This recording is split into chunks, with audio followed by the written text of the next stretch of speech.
Hello everyone, हामी चाहिँ अहिले एकाउन्टिङ पढिरहेका छौँ र एकाउन्टिङमा चाहिँ हामीले अब issue of shares other than क्यासको कुराहरू गर्छौँ है। हामीले चाहिँ फर्स्ट च्याप्टरमा सेयरको कुराहरू गर्दाखेरि के भनेको थियौँ त भन्दा हामीले एउटा इस्यु फर क्यास हुन्छ, issue of share for cash हुन्छ, अर्को चाहिँ के हुन्छ त issue of shares other than cash हुन्छ। अब अदर देन क्यास भनेको क्यासभन्दा बाहेक चाहिँ अरू के हुनसक्छ भनेर भनेको छ है। क्यासभन्दा बाहेक चाहिँ अब एसेट्सहरू पर्चेस गर्दाखेरि सेयर इस्यु गर्न सकिन्छ हैन। त्यसै गरी अब बिजनेस पर्चेस गर्दाखेरि कसैको बिजनेस नै किनिदिने प्रोसेसमा चाहिँ सेयरहरू इस्यु गर्न सकिन्छ। त्यसै गरी प्रोमोटर्सहरूको लागि सेयर इस्यु गर्न सकिन्छ हैन। त्यसै गरी कमिसनको लागि पनि के गर्न सकिन्छ त सेयर चाहिँ इस्यु गर्न सकिन्छ। अब हामीले यहाँ के कुरा डिस्कस गर्छौँ त यो क्लासमा हामीले चाहिँ एसेट्स पर्चेस गर्नको लागि चाहिँ सेयरहरू कसरी इस्यु गर्न सकिन्छ भनेर चाहिँ त्यो कुराहरू चाहिँ डिस्कस गर्छौँ। हाम्रो चारवटा कुराहरू हुन्छ हैन। बिजनेसमा अब एसेट्स पनि चाहिन्छ, बिजनेस चलाउनको लागि एसेट्स भनेको सम्पत्ति हो। त्यसै गरी अब कसैको बिजनेस नै हामीले किनेर चलाउन खोज्यौँ भने त्यो हाम्रो टु पर्चेस बिजनेसमा आउँछ। त्यसै गरी प्रोमोटर्सको कुराहरू भइहाल्यो हैन, र कमिसनको कुराहरू पनि छ। अब हामीले एउटा क्वेसन दिएको छ, त्यो क्वेसनबाट चाहिँ हामी के बुझ्छौँ त एसेट्सहरू पर्चेस चाहिँ कसरी गर्न सकिन्छ सेयर इस्यु गरेर भन्ने कुराहरू बुझ्छौँ। ल फर इक्जाम्पल, अब इक्जाम्पलमा हेरौँ। ABC company purchased machinery। ABC कम्पनीले चाहिँ के गर्यो त मेसिनरी सामान चाहिँ किन्यो फर ₹99,000 फ्रम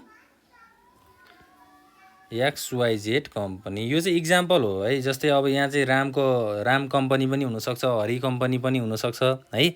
मैले चाहिँ यो इक्जाम्पलको लागि भनेर ABC कम्पनी XYZ कम्पनी राखिदिएको हो है। ल कम्पनी बाई इस्युइङ सेयर। अब सेयर चाहिँ कति इस्यु भएको छ त by issuing share of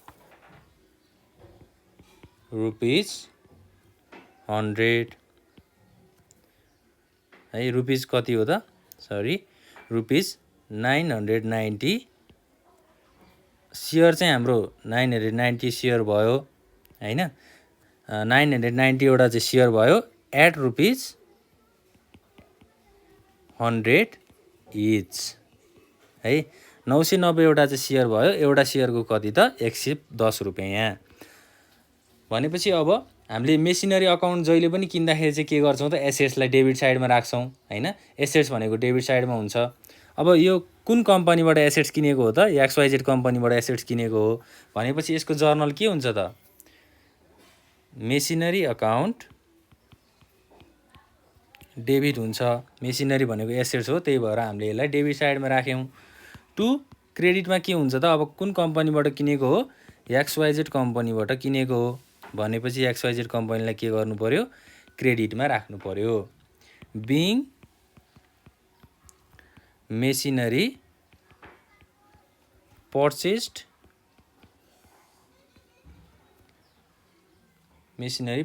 from XYZ company. ल अब कति मेसिनरी चाहिँ कति पर्ने रहेछ त त्यो मेसिनरीको चाहिँ 99,000 है। 9 लाख होइन। मेसिनरी डेबिटमा चाहिँ 99,000, त्यसै गरी क्रेडिटमा कति हो त 99,000। अब यो चाहिँ हाम्रो एउटा जर्नल भयो, सिम्पल जर्नल भयो है। अब XYZ कम्पनीको लागि चाहिँ के गर्नु पर्यो त अब मेसिनरी त ल्याइयो XYZ कम्पनीबाट, अब उसलाई के तिर्नु पर्यो त अब पैसा तिर्नु पर्यो नि, भनेको सेयर इस्यु गरेको है। सेयर इस्यु गरेको माध्यमबाट चाहिँ उसलाई पैसा तिर्नु पर्यो भनेपछि अब XYZ कम्पनीलाई डेबिटमा राख्नु पर्यो। XYZ company account debit to share capital account.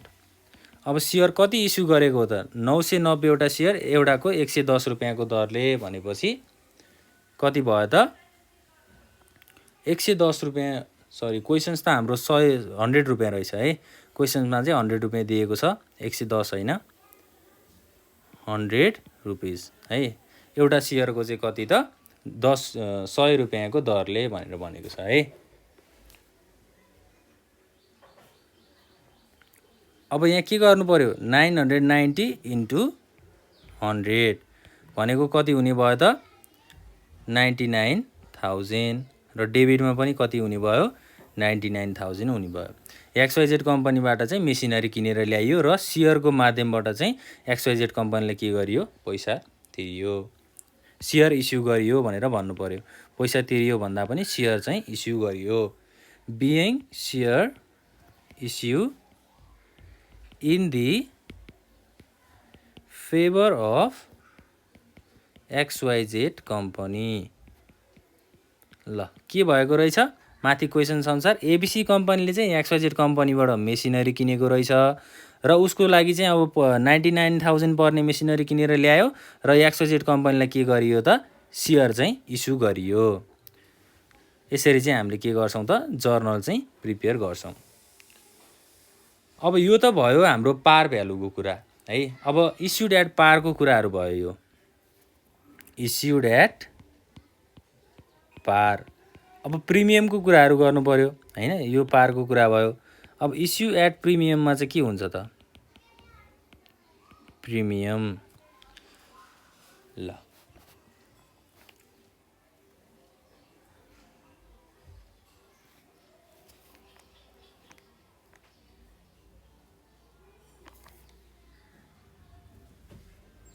अब इस्यु एट प्रिमियममा चाहिँ हामीले मेसिनरी अकाउन्टलाई डेबिटमै लेख्नु पर्यो।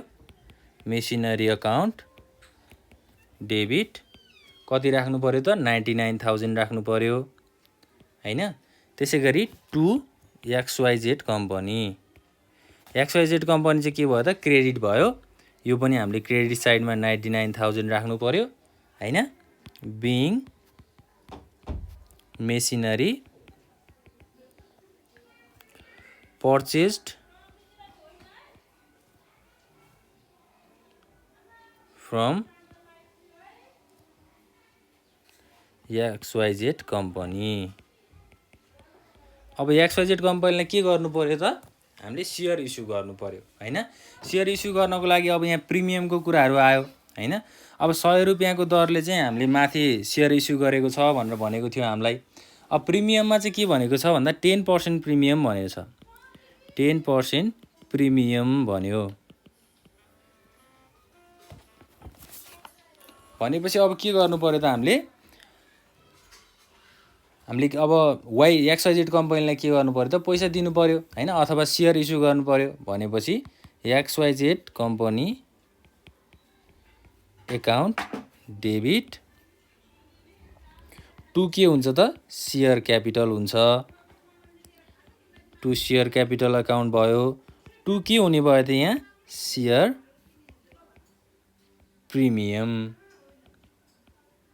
ल सेयर प्रिमियम अकाउन्ट भयो है। अब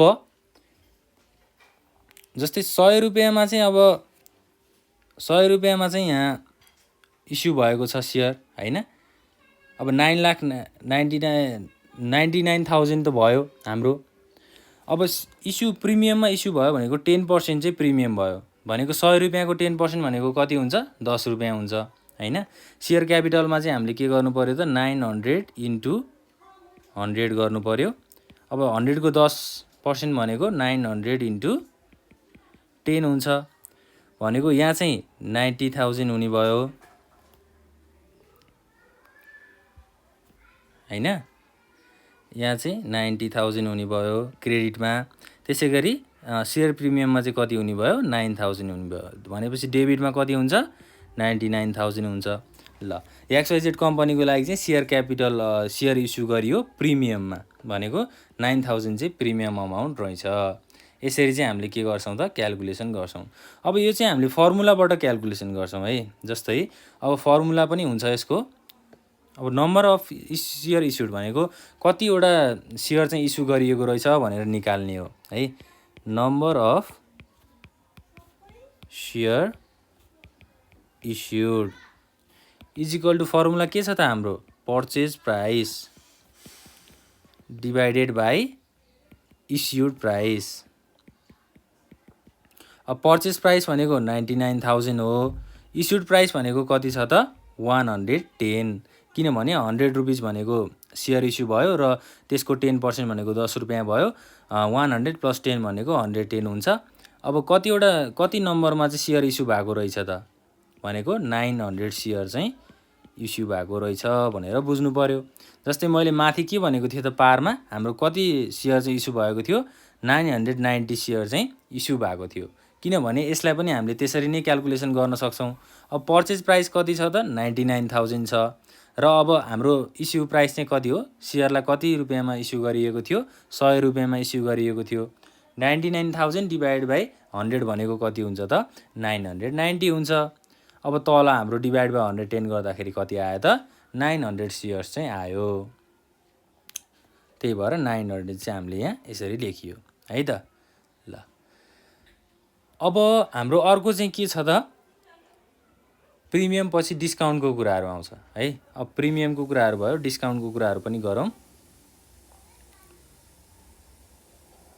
share issued at discount of 10%, discount पनि कति रहेछ त 10% रहेछ भनेपछि त अब फर्स्टमा मेसिनरी अकाउन्ट डेबिट हुन्छ, मेसिनरी अकाउन्ट डेबिट हुने भयो। 2 के हुने भयो त XYZ कम्पनी।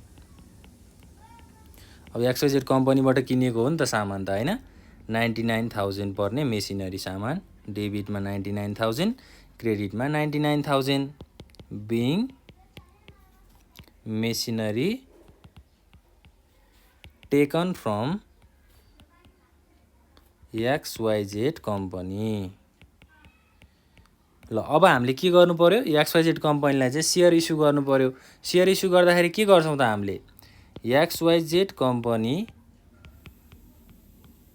Account debit.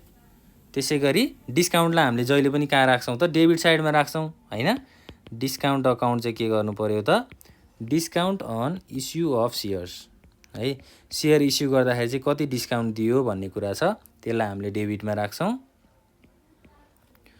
र अब क्रेडिटमा के गर्छौँ त to share capital. Share capital account चाहिँ कति भयो त ल यसरी चाहिँ हामीले जर्नलको चाहिँ ट्रान्जेक्सन्स लेख्छौँ। अब XYZ कम्पनीको लागि कतिवटा अब कति नम्बरमा चाहिँ सेयर इस्यु भयो भन्ने कुराहरू आउन सक्छ है। अब यहाँ के हुन्छ त हामीले फर्मुला हेर्नु पर्यो। फर्मुला हाम्रो के छ त number of share issued is equal to purchase price. Purchase price divided by के हो त प्राइस पर सेयर। अब के हुन्छ त यहाँ 100 रुपियाँमा सेयर इस्यु भएको थियो पहिला, यसमा चाहिँ अब 10% डिस्काउन्ट दे भनेको छ, भनेको 100 रुपियाँको 10% भनेको त 10 रुपियाँ हो हैन। अब डिस्काउन्टलाई हामीले के गर्नु पर्यो त 100 रुपियाँबाट 10 रुपियाँ घटाउनु पर्यो, भनेको टोटल अमाउन्ट चाहिँ कति रहेछ त 90 रुपिस रहेछ है। 90 रुपिस कसरी आयो फेरि एकचोटि भनौँ है। 100 रुपियाँको सेयर इस्यु भएको थियो सुरुमा हैन। हामीले के गरेका थियौँ त क्वेसनमा हेरौँ हैन। 100 रुपियाँ इच भनेको 990 वटा सेयर थियो हैन, त्यसलाई चाहिँ 100 रुपियाँमा चाहिँ एउटा सेयरको 100 रुपियाँ भनेको थियो। अब 100 रुपियाँमा यहाँ डिस्काउन्ट 10% छ भनेर भन्यो। 100 रुपियाँको 10% भनेको 10 रुपियाँ छ हैन। डिस्काउन्टलाई चाहिँ हामीले के गर्नु पर्यो घटाउनु पर्यो, भनेको पर्चेज प्राइस भनेको अब यहाँ कति भयो 99,000 डिभाइड बाई अब प्राइस पर सेयर चाहिँ कति आयो त 90 रुपियाँ आयो। भनेपछि यहाँ कति हुन्छ त अब सेयर नम्बर अफ सेयर्स 1100 हुन्छ हैन। यो चाहिँ नम्बर अफ सेयर्स हो है। अब XYZ कम्पनीको लागि हामीले नम्बर अफ सेयर्स कति दिनु पर्यो त 1100 रुपियाँ दिनु पर्यो। 1100 इन्टु कति हुन्छ त 90 रुपियाँ है। 90 रुपियाँ चाहिँ कहाँबाट आयो त यहाँबाट आयो। 90 रुपियाँ भनेपछि अब यहाँ कति हुन्छ त टोटल 99,000 डेबिटमा भयो। Discount on issue of shares चाहिँ कति हुन्छ त 1100 इन्टु 10 भनेको 1100 इन्टु 10 भनेको कति हुन्छ 11,000 हुन्छ। अब फाइनल्ली यहाँ कति हुन्छ त 1100 इन्टु 100 भनेको कति हुन्छ 1,10,000। ल यसरी चाहिँ हामीले के गर्छौँ त XYZ कम्पनीलाई चाहिँ सेयर इस्यु गर्छौँ। अब 99,000 को हामीले सामान लिएका छौँ र डिस्काउन्टमा चाहिँ हामीले के गर्यौँ त 1,10,000 को चाहिँ के गर्यौँ सेयर चाहिँ इस्यु गर्यौँ भनेर भन्यो। ल